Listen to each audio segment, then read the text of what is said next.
So dear students, अब हम exercise का लास्ट पार्ट करते हैं, वो है long question. So let's see what's the question number 1. Right a note on objective resolution. Students, objective resolution का जो टॉपिक है वो हमने बहुत एक्सटेंसिवली कवर किया है हमारे लेक्चर में. आपको इसका आंसर बुक में से भी मिल जाएगा.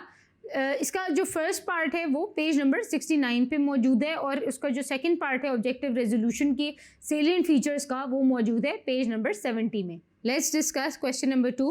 Give an account on Islamic provisions of the 1956 Constitution of Pakistan. So students, एक छोटी सी चीज़ का ख्याल रखिएगा कि आप लोग जब क्वेश्चंस अटेम्प्ट कर रहे हों तो इस बात का आपने ये ख्याल रखना है कि कॉन्स्टिट्यूशन कौन से वाले का पूछा गया है. क्या 1956 के बारे में पूछा गया है, 62 के बारे में पूछा गया है या 73 के बारे में पूछा गया है.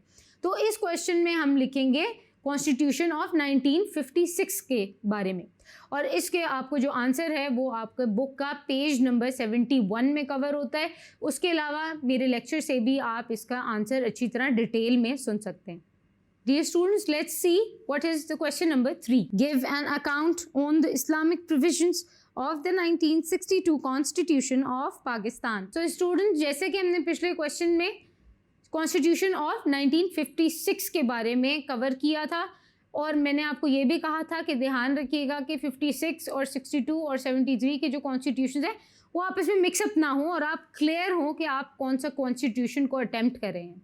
तो 1962 के कॉन्स्टिट्यूशन का आंसर मौजूद है आपकी बुक में पेज नंबर 71 में और पेज नंबर 72 में. स्टूडेंट्स, आपके चैप्टर नंबर 4 की जो एक्सरसाइज है उसका लास्ट जो क्वेश्चन है लॉन्ग, वो क्या है ये देख लेते हैं. What happens if the balance between the duties and rights are not maintained? Discuss.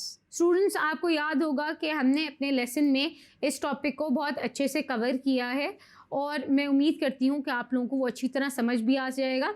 बच्चों, आप लोगों ने इस बात का ख्याल रखना है कि आप लोगों ने बहुत ज़्यादा बुकिश नॉलेज में बेशक नहीं लिखना, आप अपने वर्ड्स में भी चीज़ें एक्सप्लेन कर सकते हैं. आपकी बुक के पेज नंबर 81 में इस क्वेश्चन का आंसर मौजूद है. उसके अलावा आप लेसन से भी ये सारे के सारे जो इसके आंसर हैं और इसको समझना है वो लेसन सुन के समझ सकते हैं. आई होप कि आपको चैप्टर नंबर 4 अच्छे से समझ आ गया होगा और आपको एक्सरसाइज भी समझ आ गई होगी कि किस तरह अटेम्प्ट करनी है और उसके आंसर्स क्या हैं. I am your teacher ma'am Beenish Ansari, instructor of Pakistan studies at tutoria.pk.